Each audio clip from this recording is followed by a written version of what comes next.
2026, the average first-time homebuyer receives $30,000 from family for the down payment. Not a loan, a gift. Without it, most can't buy. The median home costs $420,000. A 20% down payment is $84,000. Saving that from wages takes over a decade. By then, prices have risen again. The math doesn't work unless family wealth bridges the gap.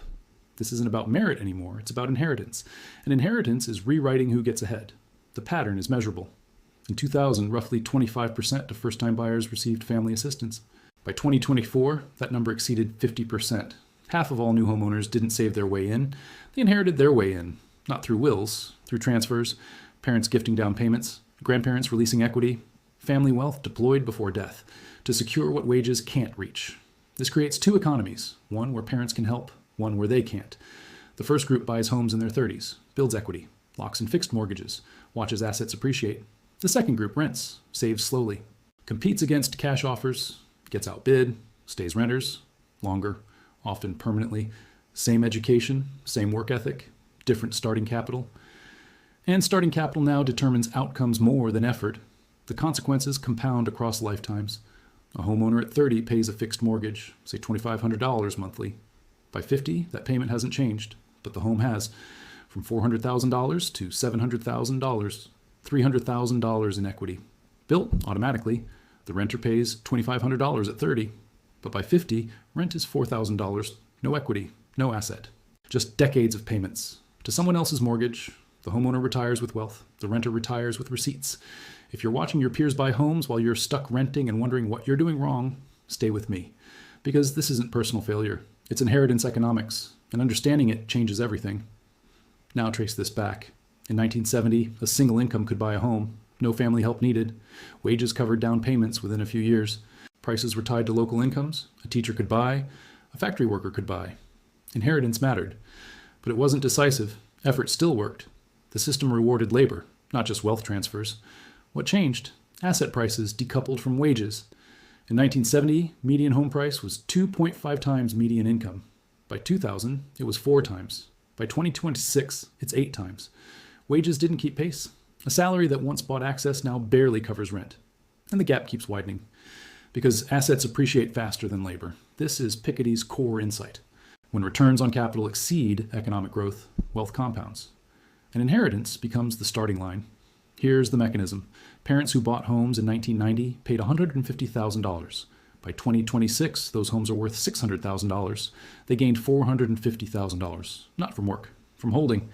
That gain becomes the next generation's down payment, a gift, tax-free up to certain limits. The child buys, starts building equity, repeats the cycle. Wealth transfers, compounds, perpetuates. But parents who rented in 1990 have no equity to transfer. No asset to leverage. Their children start at zero, competing against peers with $50,000 gifts in bidding wars, against investors. The playing field isn't level. It's tilted by inherited capital, and the tilt increases each generation. Because asset appreciation outpaces wage growth, consistently, structurally. This explains why homeownership rates are falling despite economic growth. In 1970, homeownership peaked near 65%. By 2026, it's below 63%. Fewer people own, more rent. Not from lack of ambition, from lack of inherited capital. The system shifted from labor-based access to wealth-based access. And most people don't have wealth to access. Education doesn't fix this. A college graduate in 2026 earns more than one in 1970, nominally. But adjusted for housing costs, they're poor. Student debt didn't exist at scale in 1970. Now it averages $30,000, that's the down payment, gone, to education financing. So even high earners struggle unless family absorbs the debt or provides capital. Then the graduate buys, otherwise they rent. Despite identical credentials, different family wealth, different outcomes. This is the inheritance trap. The economy promises meritocracy. Work hard, get educated, earn success. But success increasingly requires capital you didn't earn, that you inherited or received as gift.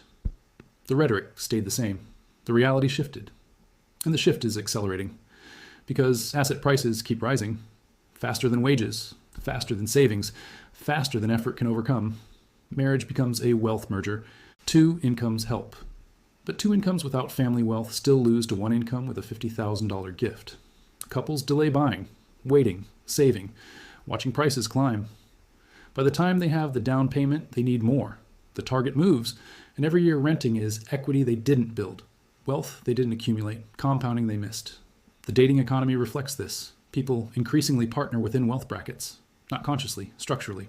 Where you live determines who you meet, and where you live depends on family wealth. Expensive neighborhoods concentrate inherited capital. Social circles form there, relationships develop, wealth compounds through marriage. The child of homeowners meets another child of homeowners. They combine family gifts, buy together, the cycle reinforces. Meanwhile, renters cluster in different areas, meet different people, often with similar financial constraints. They marry, pool modest incomes, still can't compete with dual family gifts. The wealth gap doesn't just persist across generations, it widens. Through assortative mating, based on inherited capital, not designed, just structural. The economy sorting people by family wealth, then calling it choice. Retirement becomes impossible without assets. A renter saves 10% of income for 40 years, invests conservatively, retires with maybe $500,000. That sounds substantial until you realize it has to last 30 years and generates limited income. Meanwhile, a homeowner retires with the same savings plus $700,000 in home equity. The difference? Inheritance or family help. That enabled the purchase decades earlier. The math is brutal. $500,000 in savings generates maybe $20,000 annually at safe withdrawal rates. Add Social Security, maybe $25,000 total. That's $45,000 yearly. In retirement, after working 40 years, the homeowner has the same, plus housing paid off, no rent, no mortgage. Their $45,000 covers everything else. The renter still pays $3,000 monthly, $36,000 annually, leaving $9,000 for all other expenses, food, healthcare, transportation, everything, on $750 monthly. After a lifetime of work, same effort, different inheritance, different dignity in old age, and this assumes perfect health. One medical emergency, one unexpected cost. The renter's savings evaporate. The homeowner has home equity, can reverse mortgage, can sell, can downsize. The safety net is inherited, not built through wages, no matter how responsibly managed. The geographic divide sharpens this. Coastal cities where jobs concentrate are unaffordable without family wealth. A tech worker in San Francisco earns $150,000, but median homes cost $1.5 million, down payment $300,000. Saving that from salary takes a decade.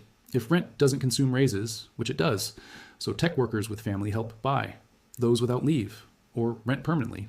Talent doesn't determine who stays, capital does. Inheritance isn't just homes, it's startup funding, it's career risk tolerance, it's unpaid internships, it's gap years, it's graduate school. It's moving for opportunity without fear. Every advantage requires a safety net, and safety nets are inherited, not earned. A talented kid from a wealthy family can take risks, fail, try again. A talented kid without wealth can't. One failure means debt, means setback, means years recovering. The system doesn't reward talent equally. It rewards talent plus capital. Look at entrepreneurship. Starting a business requires capital or access to credit, which requires collateral, which requires assets, which requires inheritance. The data is clear. Most successful founders had family support, not in skills, in funding, or safety nets. They could work for equity instead of salary because family covered living costs. They could bootstrap because they had savings from gifts. They could fail because they wouldn't lose housing. Meritocracy says ideas win. Reality says capital wins. And capital is inherited.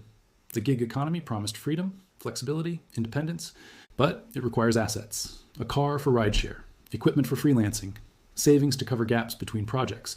Workers with family wealth navigate gigs successfully, use them for supplemental income, or bridges between careers. Workers without wealth get trapped. Gigs become necessity, not choice. No benefits, no stability, no path to ownership, just perpetual hustling to cover rent. That rises annually, while equity builds nowhere. This creates mobility illusion. Exceptional stories exist. Someone rises from nothing, builds wealth, succeeds. Those stories get celebrated, publicized, held up as proof the system works. But exceptions don't define systems, averages do. And the average shows. Family wealth determines outcomes more than individual effort. Increasingly, measurably, structurally. Now look at policy. Inheritance taxes in the US barely exist. The exemption is $13 million per individual. Most wealth transfers below that, tax-free. Parents gift down payments, tax-free up to $18,000 annually per child, or $36,000 from both parents. Repeat yearly. Wealthy families transfer millions over lifetimes, legally, without taxation. The system encourages dynastic wealth, while telling workers to save harder. Compare that to 1950. The top estate tax rate was 77%. Wealth transfers got taxed heavily. Inheritance mattered less, labor mattered more. The post-war boom wasn't just growth. It was redistribution through policy, high taxes on wealth, low taxes on labor, strong unions, wage growth. That structure created the meritocracy myth, because for 30 years, effort actually worked.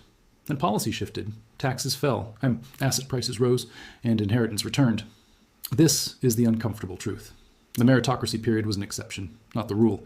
It required deliberate intervention, high estate taxes, progressive income taxes, strong labor protections.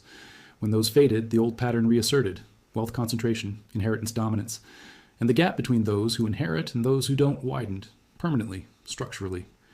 In 2026, we live in an inheritance economy, pretending it's a meritocracy. The rhetoric hasn't updated. Hard work, education, opportunity, the language of the 1960s, applied to a system that operates like the 1860s, where family wealth determines position, where inherited capital outweighs earned income, where timing of birth matters more than talent. This isn't ideology, it's arithmetic. Piketty's data across centuries, showing the same pattern. Inheritance economies are normal. Meritocracies are rare. And ours ended decades ago. If this changed how you see opportunity, share it. Because the system depends on the myth, on believing effort is enough, on not seeing the inheritance mechanism. Once you see it, you stop blaming yourself and start understanding structure. That's not despair, it's clarity. And clarity is the only way to navigate what's actually happening, instead of what we're told is happening.